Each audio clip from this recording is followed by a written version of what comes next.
ನಮ್ಮ ರೇಟ್ಗೆ ಯಾರು ಕೊಡೋಂಗೆ ಇಲ್ಲ, ಯಾಕಂದ್ರೆ ನಾನೇ ಮ್ಯಾನುಫ್ಯಾಕ್ಚರಿಂಗ್ ಮಾಡ್ತಾ ಇದ್ದೀನಿ. ಪ್ಯೂರ್ ಕಾಪರ್ ಬೌಲ್ ತೋರಿಸ್ತೀನಿ. ಈಗ ಮಸಾಲೆ ಬಾಕ್ಸ್ ಇದು ಇವಾಗ ಹೊಸದು ಬಂದಿದೆ. ಮಸಾಲೆ ಕ್ವಾಲಿಟಿ ನೋಡಿ, ಈ ಲೋಟದಲ್ಲಿ ಕ್ವಾಲಿಟಿ ನೋಡಿದ್ರೆ ಈ ತರ ಕ್ವಾಲಿಟಿ ಎಲ್ಲೂ ಸಿಕ್ಕೋಂಗೆ ಇಲ್ಲ. ಇದು ನೋಡಿ ಫಿನಿಶಿಂಗ್ ನೋಡಿ, ಅಡಿಗೆ ಮಾಡೋದಿಕ್ಕೆ ಇದು ನೋಡಿ ಇಂಥದ್ದು. ಇದು ನೋಡಿ ಎಷ್ಟು ದಪ್ಪ ಇದೆ ಕಡಾಯಿ, ಇದರಲ್ಲಿ ಎಲ್ಲ ದಪ್ಪದು ತೆಳುದು ಎಲ್ಲ ಬಾಂಡ್ಲಿ. ಇದು ಕ್ವಾಲಿಟಿ ನೋಡಿ ಯಾವ ತರ ಇದೆ. ಇದು ಹೋಟೆಲಲ್ಲಿ ಕೊಡ್ತಾರಲ್ಲ ಬಿರಿಯಾನಿ ಬಾಲ್ ಇದೆಲ್ಲ ಅಷ್ಟಲಕ್ಷ್ಮಿ ಚಂಬು, ವರಮಹಾಲಕ್ಷ್ಮಿ ಹಬ್ಬಕ್ಕೆ ಯೂಸ್ ಮಾಡ್ತಾರೆ. ಪ್ಯೂರ್ ಕಂಚು ಜಾಗಟೆ ಇದು.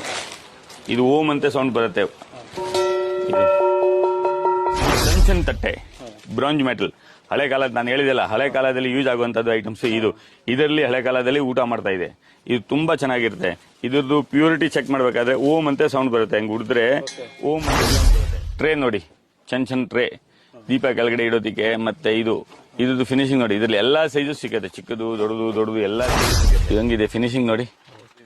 ನೋಡಿ ಕುಂಕುಮ ಡಬ್ಬಿ ಯಾವ ತರ ಇದೆ ನೋಡಿ, ಇದೆಲ್ಲ ಥ್ರೆಡಿಂಗ್ ಇದೆ. ಎಷ್ಟು ಚಿಕ್ಕ ಐಟಮ್ಗೆ ನಾವು ಥ್ರೆಡ್ ಮಾಡಿಬಿಟ್ಟು ಇಷ್ಟು ಚೆನ್ನಾಗಿ ಮಾಡಿದ್ವಿ ನೋಡಿ.